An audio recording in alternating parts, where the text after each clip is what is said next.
people, welcome back to the YouTube channel. You already know what time it is. It's time for the Chelsea versus Leicester review. And you must be thinking, why is he so upbeat? Why has he even done the intro? Well, I'm going to tell you why. Because we are almost there, people. That's right. We are almost at the end of this torture, of this traumatic experience, this pain that we feel in our hearts and our souls, and our lungs are literally decomposing. We are evaporating. I am struggling. I had to go at half time to get a Monster can to literally keep awake during this game, because the first half we were just Chelsea, and I needed the sugar. I needed I need to give myself that little zzz just to wake up, just to get through to the second half. So frustrating again. We should be beating a team like Leicester at home. However, we are literally on the beach, and maybe they've just started playing their pre-season games early. Maybe they've just decided we may not be in America yet, but I want to make sure that I'm just extra ready for Orlando or Miami or whoever we play out there, and they just want to get up to speed with the pre-season preparations already. Todd Bowie's in the building. This brother must be thinking he got absolutely rinsed by Rain Group, thinking that he got robbed. Man's asking, why did I pay 4 billion or whatever it was for this relegation candidate? That's not how much Burnley are worth. That's what I'm watching though. Why did I pay so much? He's probably thinking, is this really what I paid for? Looking around, you know, when you just order something online, you didn't really get to see it in person. It was a long delivery. You know them ones when you order from Wish. Do you know what I'm saying? Them deliveries that take like 72 weeks to get, and then you get the socks and they don't even fit your feet no more. That's what's happened. He's been swindled. He's literally been swindled. This man must be sitting there thinking, how on earth did I pay so much money for this asset? Is this even an asset? Is this a liability that I've paid for? He must be confused.com. Listen, this game, I looked at the lineup. I said to myself, I would love to see Harvey Vale on this bench. Maybe even Charlie Webster. These players, Harvey Vale, running out of contract in 2023. Why must I see Ross the Boss Barkley on the bench? Why must I see Malang Sarr? You know, why must I see Kennedy? This Kennedy brother, fake Brazilian. You ain't really a Brazilian if your name's Kennedy, brother. You don't sound Brazilian. Why did we recall you? We're not even using you. Why? Why is Sal Niguez here? Fancy name, but not fancy footwork. Why are you here? Why are they on the bench? They don't inspire me when they come on, if they even come on. You know, these guys, they're lackluster. They put me to sleep. But the first team decided to do that, and we drew 1-1, like I said, conceding a lovely, wonderful goal from Maddison. But it all started from a Schmeichel long kick, because Marcus Alonso does not run down the ring for me.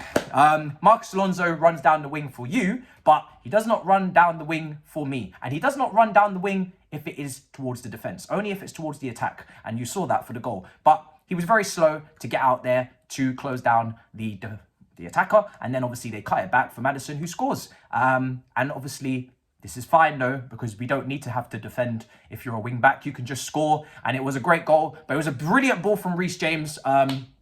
Lovely, lovely cross, who really does not deserve to have to play in this team. I think Reece James deserves better. I remember when Mourinho famously said, Azpilicueta, if I have 11 Azpilicuetas, we will win the Premier League. That actually applies to Reece James, because he can shoot, he can cross, he can pass. I've told you all of this already, but I'm just going to do it for my own sanity. The brother can do everything, and he's so technically gifted, plus physically, he's just quality. And he could play in a variety of positions. At one point, Tuchel decided to push him into the 8 role, or in the midfield. He was playing at left back, left wing back. He was just everywhere. He was playing like 3 or 4 different positions today. Every single position, he looks fantastic. He is better at playing other positions than the people that play in those positions. That is how sad this is getting. He is just so much better than the majority of this team, and he probably would be up there for Player of the Year if he had just stayed fit. That's the only thing with Reece James. Duplicate this boy. Duplicate him and give him a left foot in some positions and just put him all over the pitch.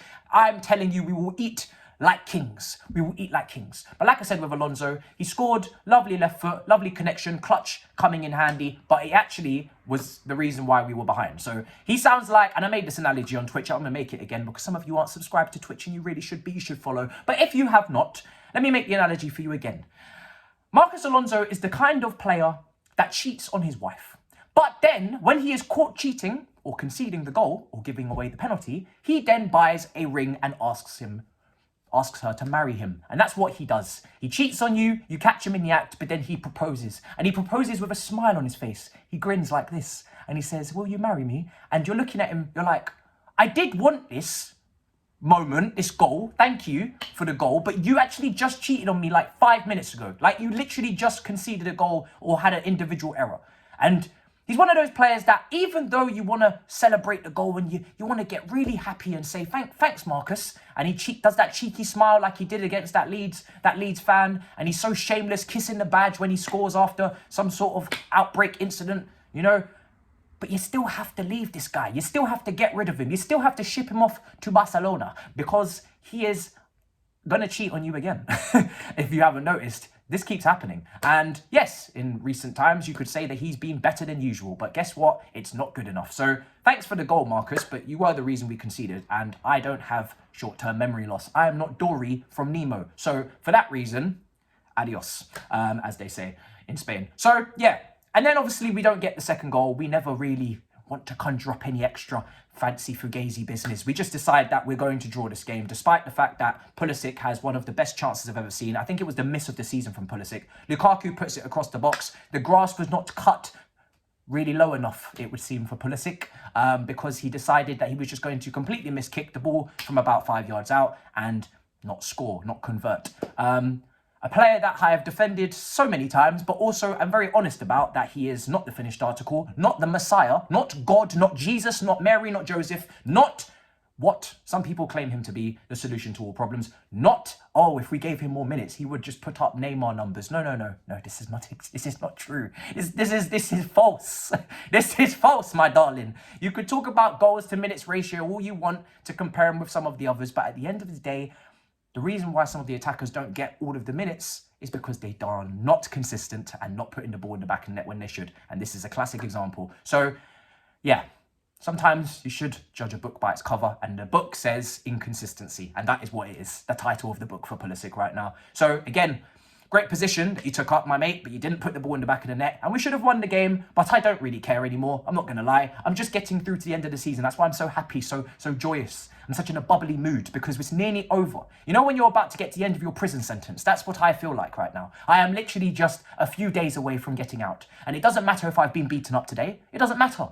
I'm still happy because I'm about to be released. And the summer, the sun will be shining, the birds will be chirping, the wind will potentially be blowing, and I will be living life. And regardless of the amount of knocks I've taken today, I will get up and stand up again in the cell tomorrow and live to fight another day. And that is what Chelsea are currently doing to me. So we're almost there, people. But like I said, Reece James, fantastic. Jorginho, better than Kante again in midfield. Kante today gave the ball away in that first half quite a few times, tried to dribble into areas that were congested, like London. You know, he had to pay that extra fare and he seriously could not afford it today. And he ended up just getting escorted out of central London. The brother really is not an 8 in terms of for an attacking team. And I don't need to speak about it anymore. You know my thoughts. I've actually had the unpopular opinion on a space many a time ago that actually it makes more sense to sell Kante before Jorginho because we don't have any 6s. And if we were to get rid of Jorginho, we'd have no 6s. What we should actually do is bring in another 6 to compete with Jorginho, unless you're going to bring in 2 or use Ampadu. But a lot of people then get very angry when I say we should probably potentially sell Kante at the right price because, you know, he's not really doing anything, in my opinion, or not doing enough for what he's paid. And he's a lovely guy, and I really do like him, and he's a Chelsea legend. But when you're trying to beat a team and to create opportunities, and you're playing in a box-to-box midfield role, you kind of need to be able to pass a lot better than he does and create chances a lot better than he does and shoot. And he can't do these things. So it's really, really confusing. As I've said it before, his biggest strengths lead to his biggest weaknesses. And less said about that, the better. Chalobah was good. Lovely shot in the first half. That was tipped over. Almost had a screamer. Good to see him back in the team. Lukaku today, meh. I think Ziyech was our best attacker, to be honest, out of the front three. He definitely created some chances. Lukaku created a few as well. But, yeah, it's not really enough, is it? Fair play to Leicester. Fair play to Super Frank. Super Frankie Lampard has saved Everton. They were 2-0 down. I didn't get to watch the game, of course, but they were 2-0 down at home to Crystal Palace. And I said, wow, Super Frank is in big trouble. He's in big bollocks trouble, but he managed to find a way. I think he must have shouted the crap out of that team at halftime, conjured up some magic, some master stuff. And Calvert-Lewin decided to get a goal, and Richarlison and players that I have not seen for months, especially Calvert-Lewin, decided to turn the game around, and Super Frank will be staying in the Premier League. So it seems that we are going to have to travel to Everton and Bournemouth next season, which means we've already lost 6 points. So I'm really looking forward to that. Really, you have no idea. I am so happy. You have no idea how happy I am. I am more than you can believe. I'm so happy. So yeah, not much to talk about in this game. Not going to waste any more of your time. We've hit the 10-minute mark now. Thank you. And I'm so shameless. Goodbye. No, seriously, no. This game is actually toilet. Like, seriously, end the season. Like, I am so tired of watching this team. I'm going to have a mental breakdown if I have to watch another 90 minutes. Thank God I don't think the game's televised on Sunday. It wasn't televised today, but of course we have our own rinky-dinky drinks. Okay, that's enough waffling now before I get cancelled. Goodbye. Oh, we're so nearly finished. Oh, I hate this team right now. I'm going to just stop talking. I'm really tired, though. This team is just killing me. I need another energy drink. Yep, need more. Goodbye. And subscribe and follow. It's going to be a good summer.